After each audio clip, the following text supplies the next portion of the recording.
Hello everyone, Salem superfans and longtime Days of Our Lives devotees. Today our channel wants to share with you every heartstem. If you want to know exactly how it happened in Salem, the kind of day where I minds why grab your tune and day after dates and watch this video right now. Because trust me, reading about it is one thing, but seeing the close-ups on those tear-streaked faces and hearing the ominous music swell is something else entirely. This was something another Tuesday on Belfic 11, has Chinese Huastana and natural brief phrase that only Sam can stand.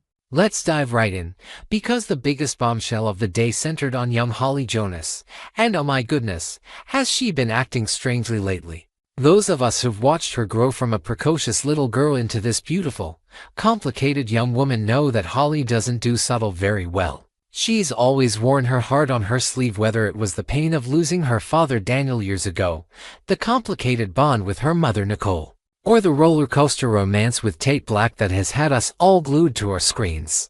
But lately, something is deeply, deeply wrong. Her eyes have this distant, almost haunted look. She snaps at the smallest things, cancels plans at the last minute, and there's this restless energy about her that makes you want to reach through the television and ask, "Sweetheart, what is going on inside that head of yours?" She's been skipping family dinners, staring off into space during conversations, and even her once vibrant laugh sounds forced. Like she's trying to convince everyone, including herself, that everything is fine. But we know better. And now we know exactly why. It all stems from that devastating supplement swapping incident with Sophia. If you blinked, you might have missed how it started, but longtime viewers caught the undercurrent immediately. Sophia, with her sharp ambition and that quiet resentment simmering just below the surface, remember how she's always circled the edges of Tate and Holly's relationship like a shark. Sensing blood in the water, somehow managed to switch out Holly's daily supplements. Was it a calculated move born of jealousy, or one of those impulsive mistakes that snowball into full-blown disasters the way only soap operas can deliver? We still don't have every detail, but the result is pure heartbreak. Holly was completely unaware. She just felt something was wrong, terribly, inexplicably wrong, and she couldn't explain it to anyone, least of all herself. Picture her alone in her room at the Kiriakis mansion, staring at the little bottle on her nightstand after another sleepless night. She pops one of the pills into her palm, swallows it with a glass of water, and waits for that familiar boost of energy or calm she's come to rely on. Instead, waves of dizziness crash over her. Her stomach twists. Her thoughts scatter like leaves in a Salem windstorm.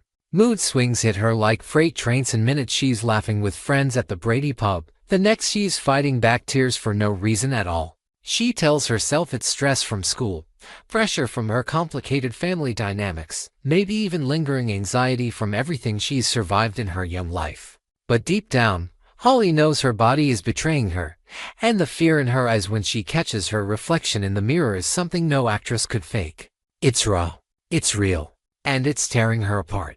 The supplement mix-up wasn't some quick scene tossed in for filler. It was layered with all the classic Days of Our Lives tension. We saw flashbacks, quick cuts to Sophia in the locker room or the coffee shop, her hands trembling just slightly as she made the swap while Holly was distracted. Sophia's face in those moments was a masterclass in conflicted emotion, part regret, part determination, part what have I done. But Holly, sweet, trusting Holly, remained utterly in the dark. She kept taking what she thought were her usual vitamins, her health-boosting regimen, completely oblivious that every dose was quietly rewriting her chemistry.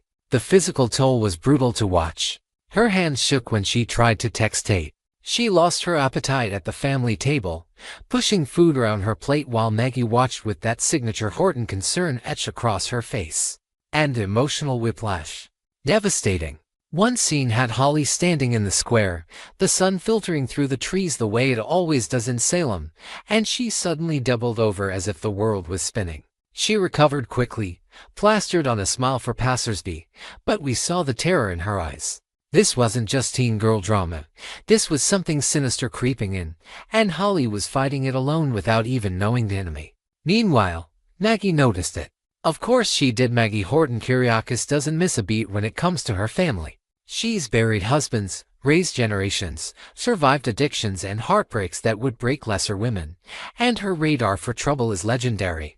During a quiet moment at the mansion, Maggie pulled Sarah aside, her voice low and laced with that unmistakable tremor of maternal worry. "Sarah, darling, Have you seen how Holly's been lately? She's not herself. Not at all. Sarah felt the same way. As a doctor, as a mother, and as someone who has fought her own battles with health and family secrets, Sarah's instincts went into overdrive. The two women bound by blood, by marriage, and by the unbreakable Horton spirit began to suspect Holly's behavior in ways that chilled them to the bone. They exchanged worried glances during family gatherings.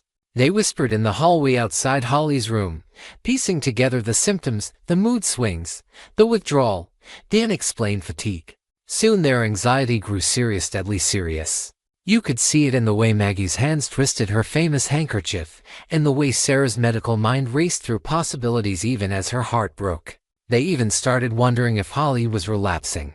The word hung in the air like a dark cloud over Salem. Relapsing. After everything Holly had already overcome, an overdose scare that nearly destroyed Nicole, the long road to recovery, the therapy sessions, the family intervention, could it really be happening again?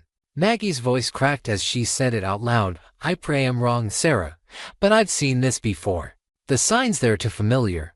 Sarah nodded, tears glistening, her doctor's training clashing with her aunt's protective love. They debated confronting her, calling Nicole, even sneaking a look at her supplements.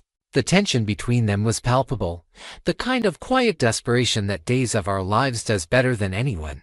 Every frame showed their love for Holly warring with their fear, and you just knew this was only the beginning of a storm that could tear the family apart.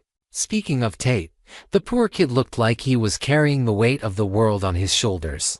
Tate Black has grown up so much on our screens, from that mischievous little boy to this young man desperately in love with Holly, trying to navigate the minefield of Black family expectations and his own tender heart. He asked Ari for help, and if he had to guess, it was probably all about Holly. You could see it in his eyes during their hushed conversation at the put, the way he kept glancing over his shoulder, the way his voice dropped to a desperate whisper. Ari, I don't know what else to do. She's slipping away from me, and I can't reach her. Something's wrong, really wrong, and I'm running out of options. Tate clearly knew something was wrong. He'd noticed the same distance Maggie and Sarah had spotted, but coming from the boy who loves her, it hit different. He recounted every little moment, the canceled dates, the texts that went unanswered for hours, the way Holly would suddenly go quiet mid-conversation as if fighting some internal battle he couldn't see. Ari, ever the sharp, loyal friend with her own complicated history in Salem, remember her own family dramas and that fierce protective streak, listened with wide eyes and a growing sense of urgency. She promised to help. Of course Sesh always does, but you could feel the weight of the question hanging between them. Would Ari find the truth? Would her digging uncover the supplement swap before it destroyed Holly completely? Tate's desperation was raw and heartbreaking. He paced the floor, ran his hands through his hair, and admitted he was terrified of losing her. If this is what I think it might be, I can't let her go through it alone. The scene ended on a cliffhanger close-up of his face, and I swear my heart stopped. This storyline isn't just about one girl's mystery illness, it's about young love tested by forces no one saw coming, and Tate turning to Ari might be the only lifeline left. In another corner of Salem, the drama shifted to Xander Cook, and let me tell you, when Marlena Evans warns someone, you sit up and listen. Marlena, psychiatrist, survivor, the moral compass of this town for decades, pulled Xander aside in one of those tense, dimly lit scenes that scream something big is coming. Her voice was calm but laced with steel as she said, Xander, I know you better than you think. There's always more hidden than you see, more than even you want to admit. Knowing Xander, there's always more hidden than you see. This man has reinvented himself more times than Salem has had power outages, from street-smart schemer to devoted husband, from corporate raider to family man. He's fought for Sarah, battled his demons, and built a life that looks solid on the surface. But Marlena sees through the charm. She knows the shadows he carries, the secrets from his past, the deals that still haunt him, the parts of himself he keeps locked away even from the people he loves most. Xander tried to brush it off with that trademark smirk, but we saw the flicker in his eyes, momentary crack in the armor. What exactly was Marlena warning him about? The episode left it deliciously vague, but the implication was clear. Whatever Xander is hiding or running from is about to surface, and it could ripple through every relationship he holds dear. Sarah's already stretched thin with the Holly situation. How much more can their marriage take? Xander's face as he walked away from that conversation said it all: bravado on the outside, storm on the inside. Classic Xander. Classic days. And then there was the fireworks between Paulina Price and DiMera. Paulina confronted EJ, and frankly, she didn't trust him. Almost nobody trusted him either. Has anyone ever really trusted a DiMera when the chips are down?